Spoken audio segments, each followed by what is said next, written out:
Hello team, welcome to another ATP Geopolitics video with myself, Jonathan MS Pearce. This is a Ukraine war news update, second part thereof for the 22nd of October 2025. A lot going on. I haven't done a video on this topic for a few days, and so a few things have accrued. We're going to start by looking at the US balking at a European-led plan for the Group of Seven, the G7 nations, to expand the use of frozen Russian assets to support Ukraine, citing risks to market stability as a reason for its reluctance, according to Bloomberg. So the US stalling on helping out Ukraine. No surprise there. It appears everything that Trump does is an attempt to help Russia. Prove me wrong. So here we have the US, and what someone was pointed out actually, that the United States used to be the ones who were trying to convince Europe and allied nations of Ukraine to use frozen Russian assets in a more forthright fashion. And then when we do decide to do that, then the US comes back and says, oh no, we don't think you should do that. Hang on, you were the ones that were saying that we should. So anyway, I think that's quite an interesting dynamic there. Noel report says another American surprise: US opposes using frozen Russian assets as collateral for the 140 billion euro EU-backed reparations loan to Ukraine, according to Bloomberg. While the UK and Canada support the plan, both the US and Japan are taking a cautious stance, slowing EU efforts to rally full G7 backing. So frustrating. Then we have, because I don't know that I did have done one of these videos since there was the recent Ramstein, just a summary of what took place there very quickly. Procurement from Ukrainian industry, $715 million worth.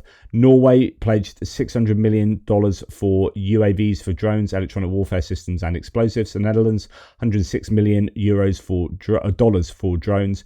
Canada, $8 million for interceptor drones. Iceland, $4 million within the Danish model, so providing funding to Ukraine to prop up their own arms industry. New military aid, Sweden, $8 billion for security support in the 2026-2027 timeframe. Czech Republic, a new package of $72 million. Canada, $20 million for winter equipment and rocket components. And Portugal, $12 million to the British IFU fund. There's a fund that is administered by the British there. And Finland is preparing their 13th aid package. Actually, we're going to hear about that a little bit in a second. Now, Norway today, because Zelensky's visited Norway on the way to Sweden, there's going to be a big announcement from Sweden potentially today. More on that in next, actually. But as far as Norway's concerned, they pledged $150 million to Ukraine for gas purchases. Norway has provided Ukraine with an energy support package worth $150 million for gas purchases during the winter period. Ukraine has been absolutely rocked in the last month, 6 weeks. And actually last night, a hellish night. We're finding out more details now that there were energy infrastructure, pieces of energy infrastructure, I think gas and oil facilities were hit overnight, and Ukraine is struggling with them. There are power cuts across much of Ukraine. It was a really horrific night last night, and Ukraine, well, rather than these sticking plasters like you're seeing, which is absolutely fantastic for Norway to pledge that money, but really Ukraine has to stop those strikes from taking place. And this is where aid to Ukraine should take on the form of Tomahawk missiles, of long-range strike capabilities that allow Ukraine to take out the Yellowbuga drone production facility. So now we go on to Sweden, where Zelenskyy might already be. I don't know. He's on the way there. Zelenskyy is to meet Swedish Prime Minister Ulf Kristersson in Linköping for a defence export announcement tied to Saab's Gripen fighter. The main topic is a possible agreement on the supply of Gripen fighters and the expansion of defence cooperation between Ukraine and Sweden. So there was this announcement. Here we go. Sweden confirmed that the parties will announce a, quote, new step in the field of defence exports. Some people are saying radar capabilities. Some people are saying, yeah, a number of different things. It could be Gripens. It might not be. Stockholm temporarily suspended the transfer of Gripens to prioritise training Ukrainian pilots on the F-16, but now the position is being reviewed. Quote, a strong Ukraine remains a key priority for Sweden. So if we're totally lucky, or if the Ukrainians are really lucky, they're going to get to, I presume, buy Gripens from the Swedes. Zelenskyy is visiting Sweden and will meet Prime Minister Ulf Kristersson in Linköping, where they'll tour an unnamed company reported to be the manufacturer of the JAS 39 Gripen jets. The Swedish government says a major announcement on defence supplies will follow. And here we have the sort of article, I presume from some, it's from Reuters. Volodymyr Zelenskyy is visiting Sweden today. Ukrainian leader will meet with Prime Minister Kristersson, Linköping. While the company wasn't identified, Linköping is a manufacturing hub of defence contractor Saab, the maker of JAS 39 Gripen fighter jets, the Global Eye surveillance aircraft. So it could be that they received some radar aircraft, missile systems, anti-tank infantry, weapons, and other equipment. The Prime Minister and President Zelenskyy will hold a joint press conference to present news regarding defence exports, the Swedish government said in a statement this morning. Quote, a strong and capable Ukraine is a key priority for Sweden, and we will continue to make sure Ukraine can fight back against Russia's aggression. Christensen said in a post on social media, he said, looking forward to discussing how to further our cooperation. We have a lot to learn from each other. Christensen said earlier in October that he and Zelenskyy had discussed Ukraine's interest in Saab's Gripen jet. The possibility of supplying the Gripen jet has been under consideration previously, but was put on hold as Ukraine focused on introducing the US-made F-16 fighters that it started deploying last August. Okay. Staying on the fighter jet topic, Belgium plans to provide Ukraine with F-16 fighters in about a year to a year and a half. According to Defence Minister Franken, quote, we're receiving aircraft on schedule. The first 3 F-35s have already arrived. They still need training before they can be deployed, about 1 to 1.5 years.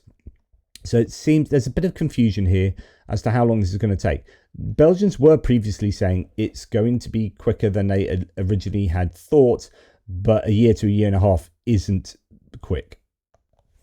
I've been trying to find some more details on this. This is Sensor.net saying Belgium to deliver F-16s to Ukraine within a year and a half.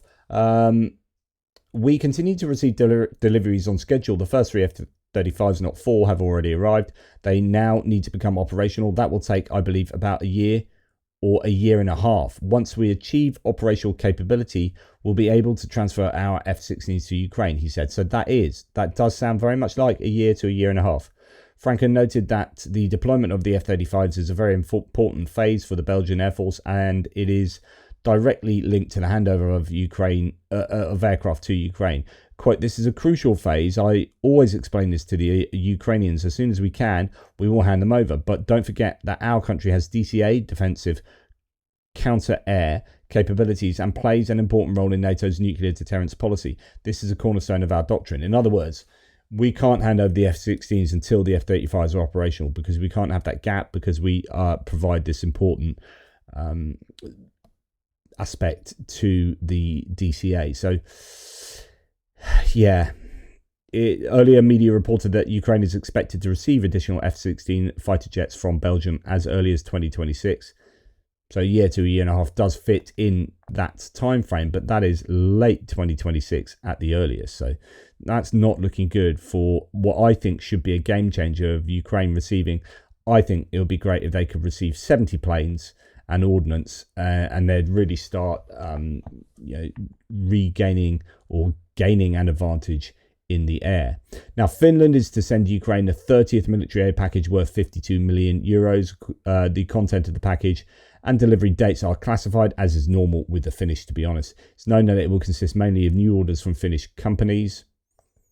And then moving on, so John Cockerell Defence, I think is a Belgian defence, it doesn't sound like it, but I'm pretty sure it's a Belgian defence company, has announced a modernisation of 113 vehicles for Ukraine, which will be converted into sanitary versions, Militiani. The project includes the upgrade of 11 BV-206 amphibious all-terrain vehicles and 102 Unimog 4000 trucks. That reminds me, actually, the Canadians have cancelled an upgrade package for older APCs that the Canadian Army are getting rid of. I'll see if I can find it with a simple search here. I'm sure it's here. No, right. I'll find it. Yeah, here it is. So Canada's cancelled a $250 million contract to supply Ukraine with refurbished armoured personnel carriers, and has also terminated an earlier agreement with the same customer. So this is Armatech.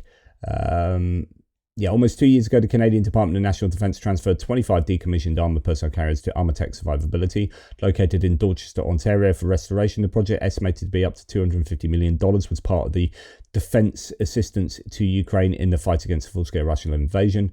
The intermediary in this deal was a Canadian commercial corporation, a government agency involved in concluding international defence contracts. The project was listed in the corporation's reports until the summer of this year, when it was unexpectedly removed without explanation. So we don't know quite why that's not happening, but it's not happening anymore for those of you who were expecting those 25 APCs to find their way to Ukraine.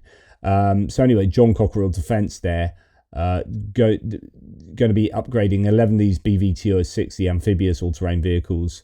Those are the articulated ones, as you can see there, and 102 Unimog 4000 trucks. So that's good news. Norway has pledged nearly $200 million to help send US-made weapons to Ukraine via NATO's PURL initiative, PURL. The gear, drones, air defense artillery will be fast-tracked to Kyiv. So it's another Norwegian pledge.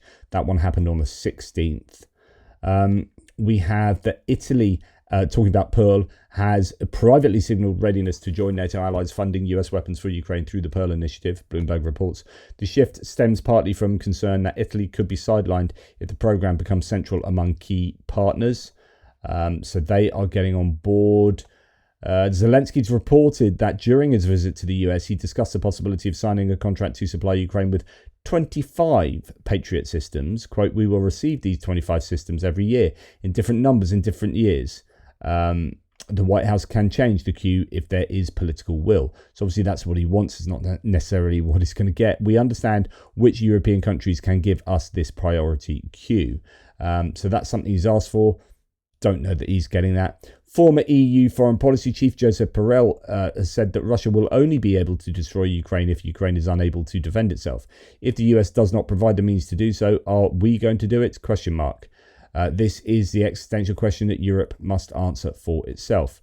Are we in a position to help Ukraine defend itself even if the United States does not? It depends on how willing we are. So far, we have helped Ukraine more than the US, both in civilian and military terms. Can we do even more and replace the United States? This comes at a cost. What's needed isn't only the will and the ability to pay for it, but also to convert the money into weapons, because people don't go to the front with a bag of cash. People go to the front with weapons.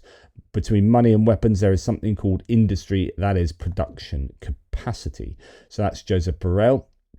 Now, the UK government, we are developing measures that will allow us to use the full value of frozen Russian assets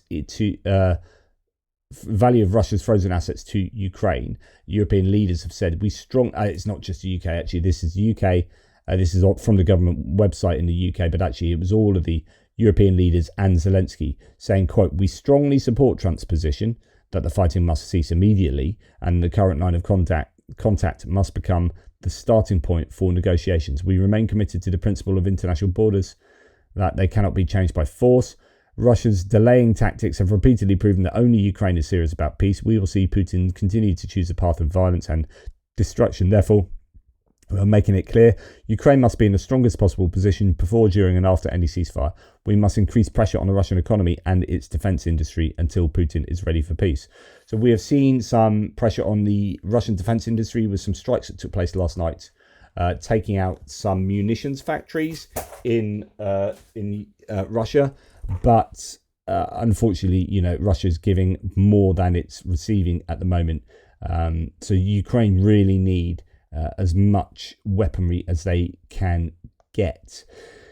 Now, the EU, according to Politico, may attract another 25 billion euros in Russian assets for Ukraine. The European Commission is considering using private accounts of sanctioned Russians for a reparations loan. Previously, only 140 billion euros was planned, frozen in the Euroclear system. The discussion will take place at the EU summit in Brussels, with a final decision expected by the end of 2025. It'd be good if they could find some more through looking at individuals' assets and whatnot. For the first time, frozen Russian money will be will go to the defense forces of Ukraine, according to People's Deputy Honcharenko. He's a bit of a critic of the government in Ukraine. A total of 325 billion hryvnias will be sent, of which 292 billion, $6 billion euros, is income from frozen Russian assets, which will be transferred to us earlier than planned. So there is an expedition going on of funding to Ukraine, and they are getting frozen Russian asset funding. The EU's new 1.5 billion euro defence programme includes 300 million dedicated to bringing Ukrainian manufacturers into European supply chains. The deal establishes the EU's first security of supply mechanism and caps all non-EU components at 35% starting 2025. Remember, I told you about how the defence strategy for Europe seeks to make sure that 65% of procured military hardware comes from within the EU. Slovakia will transfer energy equipment worth $545,000 to Ukraine and provide an additional $327,000 for school shelters in frontline areas. Ukrainian Foreign Minister Andriy Sybiha announced following the talks with his Slovak counterpart on the 17th of October. So that's good news. Slovakia helping more in the humanitarian sector. Spain will send 70 generators to Ukraine in the coming days as Russian attacks keep destroying power infrastructure. Russia has wiped out half of Ukraine's generation capacity since 2022, forcing rolling blackouts for up to 12 hours daily. And of course, more of that has taken place over the last 24 hours. Zelenskyy has said, first of all, I'd like to say that European countries also have Tomahawks. The issue isn't just that Tomahawks themselves, it's the use of these weapons. You can have ATACMs, but how can you use them? The issue is how can you use them? We spoke with European leaders immediately after our meeting with President Trump. They want to approach him themselves with the request. Trump isn't handing over Tomahawk missiles to Ukraine because he doesn't want to escalate relations with Russia until he meets with Putin. Now, he's not meeting with Putin now, it appears, according to CNN and others.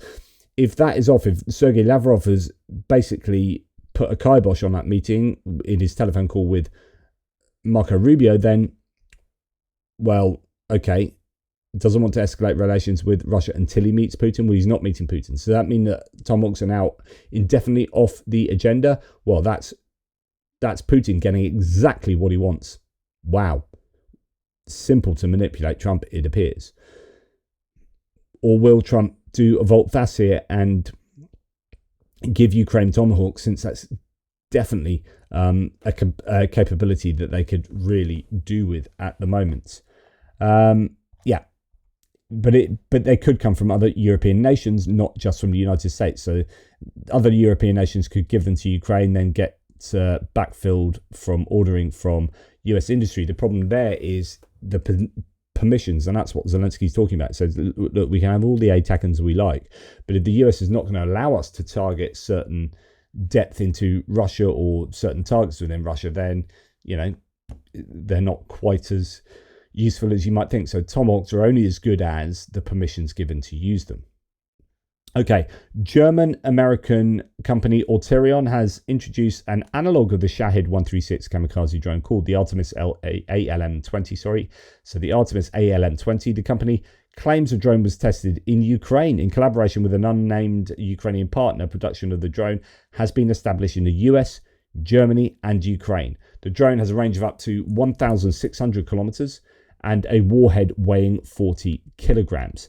This very much looks like an analog of the Shahed drone, although it doesn't have as big a warhead as the modern Shahed drone, which is 90 kilograms, as if I remember correctly. So this is about half the size in terms of that kind of punch, but still useful bit of kit. A new US-Ukrainian drone dubbed Artemis ALM-20 says no report seen as a high-tech counterpart to the Shahed has been successfully tested against targets in Russia. Built by Auterion, it features AI and self-guidance with a 1,600 kilometer range and a 45 kilogram warhead. Production is set to begin in Ukraine, the US, and Germany. Now, imagine you can send 50 of those using AI, very hard to spoof or send off course, and then send them at the Yelabuga facility, which is within that claimed range. That would be fantastic.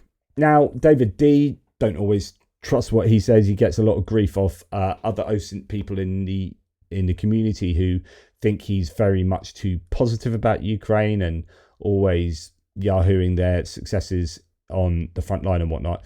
David D says just a small list of things on or in the process of going to Ukraine today. He says yes, today, as in imminently. So Italy on the way today. He reckons that they are. We have seen them on the train. M113s, M548s, nearly 800. Centauro 1s, nearly 230. Pumas, nearly 600. I mean, that alone from Italy is huge. Germany, 1,300 heavy armoured 10-ton trucks, 2 to 300 Marders, 2 to 300 APCs, more Panzer Howitzer 2000s, more now Boxers with 155mm howitzers, so the self-propelled gun. France, 1,000-ish VABs, those are the obsolete APCs that they are getting to Ukraine. More AMX-10 RCs, the 6-wheeled 3x3 wheeled light tanks, if you like, and more 155s. I don't know if that's 155mm ammunition or actual howitzers. Japan, 60 plus armored light tracked support vehicles or armored light vehicles, and then a questionable amount of tracked support vehicles or an unknown. UK, 4 to 500 FV432s. Let's look at the FV432. And there we go. FV432. These armoured personnel carrier variant of the British Army's F430 series of armoured fighting vehicles since its introduction in the 1960s. It's been the most common variant, being used for transporting infantry in the battlefield. At the peak in the 80s, almost 2,500 vehicles were in use. Although it's been phased out in service in favour of newer vehicles such as the Warrior and the CVRT, 500 were upgraded to extend their service into the 2020s. In light of the Army's need for additional armoured vehicles in the Afghan and Iraqi theatres, the MOD announced in 2006 that an extra 70 vehicles would be upgraded by BAE Systems. So they've got these upgraded ones. I wonder if it's got down here. Yeah, Ukraine, British government is providing an unspecified number of FV432 Mark III Bulldogs to the Ukrainian armed forces. So that's a Bulldog variant, which the need to upgrade the F432 to extend its service life further led the MOD to sign an $85 million contract with BAE Systems Land Systems to update over 1,000 of these to Mark III standard. Major changes include a new diesel engine and braking system. Initially, only FV432 and 434 models were converted, but other variants are being considered. First 500 of the batch were handed over to the British Army in December 2006, so it's probably those that are going to Ukraine. Okay, so good bit of information there from David D. And then from the USA, 300 plus Bradleys and 1,000 plus up armoured Humvees. So I'd like to know about those. From Belgium, 2 to 4 F-16s. So they are ones that might already be on the way from Belgium prior to the extra ones going in a year to a year and a half's time, as we've already discussed. And Ukraine are producing an unknown number of BTR-4s, 2 S-22s at 2 per day. So they are the self-propelled howitzer. At the moment, we are understanding that they have at least 40 a day, but then that was made up, last time I heard, from not only 2 S-22s, but also the towed howitzers. So, you know, one must be careful with some of these stats and numbers given. I just want to... it's not the first person who has done this, but whenever I use the term towed howitzers, there are people that think actually it means something else that looks rather like this. I'm going to hopefully copy this and paste it. So this is what Tom Williamson has done to represent towed howitzers. Nice. I've been sent a number of these different ones. Whenever I say towed howitzers, people would say, oh, I can't get it out of my head now. Okay, so the Ukrainians themselves are producing 2 S-22s and 105mm guns, 6 per day. Soon, apparently, 4 to 6 light APCs per day.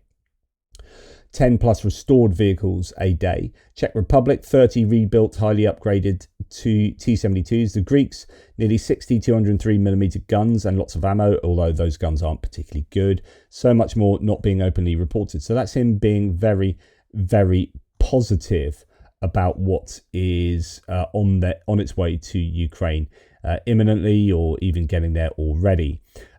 Okay, so Ukraine is increasingly recognised as playing a role in training NATO forces. This is John Healey, the UK Secretary of Defence. NATO allies have the opportunity to adopt from Ukraine the experience of the rapid evolution of war, combat methods and advanced innovations. Like I said to you before, Ukraine will be bringing all sorts of experience and know-how to NATO. They will be a net benefit for NATO. It won't be that it's a drag, NATO having to support Ukraine with, I guess, obligation of fulfilling NATO Article 5. It's that actually Ukraine brings an awful lot of positivity, an awful lot of skill and experience to what NATO is and what it can do. Now, on the UK, this Guardian article reports that UK Peace Force for Ukraine would cost well over £100 million, says the Defence Secretary. He's already brought forward millions in spending for swift deployment if a ceasefire is agreed. There's lots of scrabbling about, considering what Trump was saying the other day with regard to meeting Putin in Budapest, but it doesn't look like that's going to happen now. So you probably had a lot of people sort of panicking and say, right, if there is a ceasefire imminent, then we need to be spending this much money on getting troops to Ukraine. Ukraine and Nordic countries launch initiative to train and equip the Ukrainian military. As Denis Shmyhal reported, he's now the Defence Secretary. The Scandinavian Baltic Initiative will be joined by Ukraine and Denmark, Estonia, Finland, Iceland, Latvia, Lithuania, Norway, Poland and Sweden. So they are looking to continue to train up Ukrainian soldiers. Now, there's a Utah real estate developer called Del Loy Hansen, and he spent over $140 million building and repairing homes across Ukraine since 2022. He even built an entire community near Kyiv for war refugees. Absolutely incredible. Great assistance there from this guy. And look, I presume he's built that entire settlement there. So great stuff. Village is the creation of Del Loy Hansen, a Utah real estate developer who has spent over $140 million building and repairing homes across Ukraine since 2022. He's at 72. He's eager to do more. Hansen's arrival in Ukraine followed a public reckoning. In 2020, he sold his Major League Soccer team, Real Salt Lake, after reports that he made racist comments. He denied the allegations in an interview with the Associated Press, but said the experience ultimately gave him a new mission. I went through something painful, but it gave me humility. He said that humility led me to Ukraine. Seeing people lose everything, Hansen said he felt compelled to act. This isn't charity to me, it's responsibility. I love that. If you can build, then build. Don't just watch. Hansen now oversees more than a dozen projects in Ukraine, expanding Hansen Village, providing cash and other assistance for elderly people and families, and supporting a prosthetics clinic. He's planning a cemetery to honour displaced people and a not-for-profit affordable housing program designed to be scaled up nationally. Ukraine's housing crisis is staggering. Nearly 1 in 3 citizens have fled their homes, including 4.5 million registered as internally displaced, so on and so forth. I mean, it's well worth looking into this chap. I mean, wow, absolutely brilliant. So we also hear that Bell Textron has signed letters of intent with Ukrainian authorities to explore cooperation under the US Foreign Military Sales Program. Now, this is actually pretty important. I was thinking the other day that we're going to actually talk about this with regard to the next. In fact, let's draw this together. So the Czech volunteers from Gift for Putin, Darek Pro Putina, so they previously raised a load of money to get artillery shells to Ukraine. They've announced a collection for the production and transfer to the armed forces of Ukraine of one Ukrainian cruise missile, Flamingo. The missile was named Dana 1 in memory of the deceased Czech nuclear physicist Dana Drabova, who was a supporter of Ukraine. Now, this is, I think, is like something like 600,000 they're raising or something like that. My tuppence, for what it's worth, is I wouldn't, if I was fundraising, I wouldn't fundraise something like that goes and then that's the end of it, blows up. As useful as these missiles no doubt are, I would want to provide something sustainable, something like a used helicopter. Find something like an old Sea King from somewhere that they're using Sea Kings or some other helicopter, and get that helicopter ready and operational and send that to Ukraine to shoot down Shaheds. They're useful, these helicopters, and this is where a Bell Textron letter of intent could go somewhere, because they produce these Viper helicopters. These have been talked about before, actually, but the talks cover the potential supply of AH-1Z Viper attack and UH-1Y Venom utility helicopters, local production and maintenance in Ukraine. Wow, so they would produce the whole helicopter in Ukraine?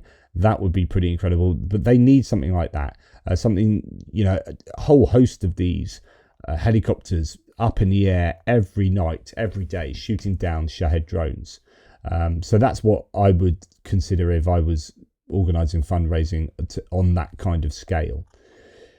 General Staff of the Armed Forces of Ukraine confirmed that today, as in last night, a successful strike was carried out on a chemical plant in Bryansk, during which, alongside other types of cruise missiles used in the attack, several Storm Shadow type cruise missiles were also employed. These effectively slipped through in the context of a combined strike Russia's air defence. And the Bryansk chemical plant is a critically important facility within Russia's military-industrial complex, producing gunpowder, explosives, combat charges and solid rocket propellant. Now, why I'm mentioning this in the military aid video is that Ukraine still needs Storm Shadow cruise missiles. There is conversation often about whether there is any production of these taking place at all, whether it's just midlife updates. The same can be said for the Scalp EG. I think they are producing those still. But Ukraine needs these. They need that range of missiles to get through the Russian air defenses and electronic warfare mitigation. So, if you have these and Flamingos and FP2s or whatever it is, all flying at a target, then you have a greater chance of something getting through, because they all have different needs with regard to how the Russians take them down. But yet they're still using Storm Shadows, apparently, or Scalp EGs. So they still must have some stockpiles of those missiles, which is good news. Let's see them get used. Okay, Ukraine will build Lynx IFVs and repair Leopard tanks locally under Ukraine-Germany New Deal. Now, we've heard so much about this for so long. German aid to Ukraine has long talked about how they're supposed to be building Lynx infantry fighting vehicles in Ukraine, but they never get around to actually sorting it all out. It's going to be pretty difficult. It needs to be safe. Includes joint R&D, ammo production, and military training. So that is apparently back on the cards now. Production of infantry fighting vehicles is one of these missing elements of the Ukrainian defense, military industrial defense complex. They can make anything but infantry fighting vehicles and tanks, it appears, at the moment. So that those are two products that they certainly like to make, you would have thought, not relying on donations or provision from third-party countries. Now, Ukraine's announced final tests of interceptors designed to shoot down Shaheds and glide bombs, set for October at a range in France. Developed through a joint NATO-Ukraine program, the AI-powered drone interceptors successfully target Shaheds, with a KAB interception tech still being refined. Oh my goodness, to take out those guided glide bombs. So of course, those guided glide bombs are still going to be, I presume, falling to the ground and exploding rather than exploding in the air. I think these interceptor drones would take out the glide capabilities, but I assume most of the explosion, most of the warhead, the payload would probably not explode midair, I'm assuming, and might be a case of falling to the ground and then exploding. But nonetheless, Ukrainians definitely need a tool to deal with these guided glide bombs. Okay, we're going to go on to more Ukrainian productions here. Modifications of the Ukrainian naval drone, the Sea Baby drone, equipped with a machine gun as well as a 10-tube Grad multiple launch rocket system, have been shown in... That's my Google phone going off somewhere. Anyway, yeah, these are on the show. There's a video that came out, which we'll look at in a second, showing that they have new capabilities for these Sea Babies. You can see there are 6 tubes for MLRS. You got a machine gun on the back of the other one. There you go. That looks a pretty sizable gun. It's going to be good for taking down drones around the Odessa port area, I would have thought. And here we have that MLRS. It looks like more than 6 tubes there, actually. Yeah, goodness me. In fact, they look... Oh, no. Yeah, it is that. Yeah. Right. Sorry, I said 6 because I thought those weren't tubes, but yes, they are. Just behind that. Okay, so that is what has been put on show. Here, no report says of these. Ukraine's SBU has unveiled the new generation of its legendary Sea Baby naval drones. These upgraded versions can travel over 1,500 kilometers, carry up to 2,000 kilograms, and are equipped with stronger engines and modern navigation systems built with funds raised by Ukrainians via United 24. Excellent use of funds, I would have thought. I want to see these go and cause problems for the Russian naval ships that are still... I think able to exit the port in Novorossiysk and throw up missiles for the Ukrainians. Right. The security of the service of Ukraine demonstrated this new generation. So here we are with the video. I'm going to pause that. And goodness me. So here we go. You can see that these are pretty decently sized boats. These aren't small. they are big old USVs, and yeah, I mean, look very much like a regular speedboat, repurposed and made remote. Anyway, good news there. You can go and watch the whole of that video at your own leisure. Moving on, preparation and launch of the E300 Gorinich. Now, I talked about this previously in a hits and losses video where we saw one of these planes take off.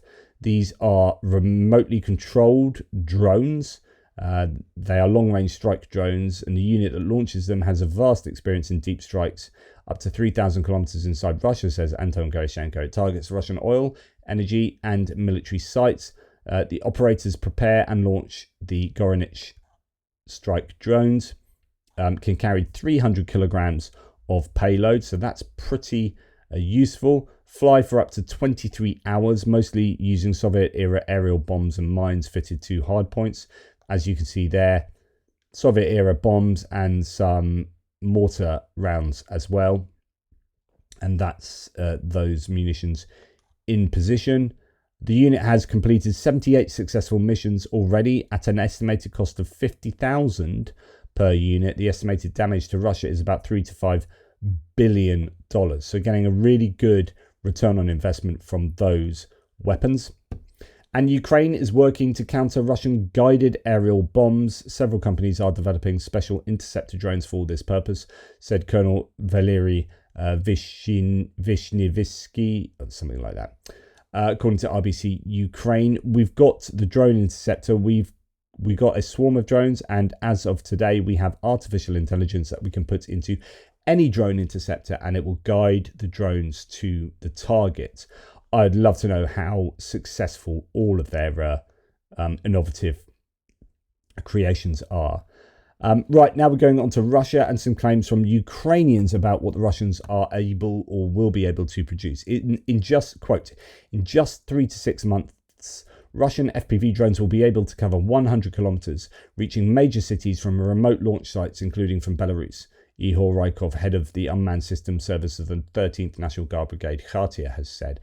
I don't deny this at all. I don't doubt it at all. This is going to be a big worry for both sides, obviously, as they expand the range of FPV drones. Suddenly, you can strike an awful lot more stuff an awful lot more easily. Now, moving from drones to guided glide bombs, Skibitsky at this same conference, by the sounds of it, has said that the range is up to 200 kilometers for these guided glide bombs, and Russia is launching mass production of these with UMPK with their guided glide kits. According to him, these bombs are called Grom 1 or Grom 2, but the essence is the same. Their control radius of application is 150 to 200 kilometers. The latest test showed up 193 kilometers. Wow. In other words, these guided glide bombs are becoming functionally the same as shorter range cruise missiles. It's really scary for the Ukrainians. And of course, I guess, well, yeah, they are guided glide bombs. Yeah, they are bombs. They're cheap and cheerful, certainly cheaper than decent cruise missiles. They pack a punch, and yeah, very hard to shoot down, if not impossible as it stands. Now, Russia is launching serial production of these guided aerial bombs with ranges of up to 200 kilometers. These munitions were likely used in recent strikes on Mykolaiv and Poltava regions. This is a claim that there's a few places that have now been hit with guided glide bombs that have never been hit before because they've traditionally been well out of range. Well, that's changed, as first of all we saw the range go up from sort of 50 kilometers, then sort of 70, then 90 odd kilometers, and now we're talking about up to 200 kilometers. Really, really challenging. First footage of a UMPB-5, Russia's new carb bomb with a range of up to 200 kilometers. So this is one that your man was talking about, likely the one that hit Poltava region today, says War Translated. It has a shape resembling a cruise missile, a range of up to 200 kilometers, and a warhead of about, in this case, 100 kilograms. Sorry, they were talking about 300 kilograms in the last piece, so we shall see. Right, looks like, oh no, that was 300 kilograms was for the Ukrainian ones. I do tell porkies. Right, looks like Russian forces managed to capture a fully intact German-delivered HF-1 loitering munition. This is a real shame for the Germans as much as for the Ukrainians. Somewhere in the field, likely in the Kursk region. The location is sadly undisclosed, as well as the circumstances. One thing is certain, however, either an operating error or a faulty drone. So it doesn't look like, in other words, it's been shot down or exploded out of the sky or whatnot. Now, finally, Russian Z blogger Pozdyakov accused Russian propagandist Solovyev. So Solovyev's super famous, one of the most, if not the most famous Russian propagandists on state television. He has been providing, through his own kind of fundraising, Solovyev, equipment to troops on the front line, notably a whole bunch of buggies. Now, Anton Gerashenko says the Russian Z blogger has accused Solovyev of supplying cheap and useless equipment, specifically buggies that Russian soldiers simply abandoned to rust and don't even want to use. Wow. So, these are buggies that have been left out to just rust away. They don't look very good. They've got a pretty light motor on the back, and they go pretty slowly, as you can imagine. Thin as well, so not going to be particularly stable. If we look at that image, you get a sense of what's been provided and this idea that they've just been left for grass to grow over them. Anyway, that's that. I don't know. Oh yeah, here it is. There's a little bit more info. Quote from the fighters in the special military operation: "Here are the buggies from Solovyev and his foundation that he provided us. They're just metal, wood, and small motorized units. We didn't even bother sending this disgrace to the line of battle. They're just rotting and rusting idly in the rear. This ship will get stuck in the first puddle it hits, and their speed is extremely low. All FPV drones will be yours." Solovyev just filmed flashy videos with this junk for the report. And that's always a concern, which is, getting stuff to the front line, trying to be as cheap as possible, but then it's not fit for purpose. And that, I'm sure, applies to both sides here. We know of so many drones that have been sent to the front line, and frontline units say we can't use these because of this and that.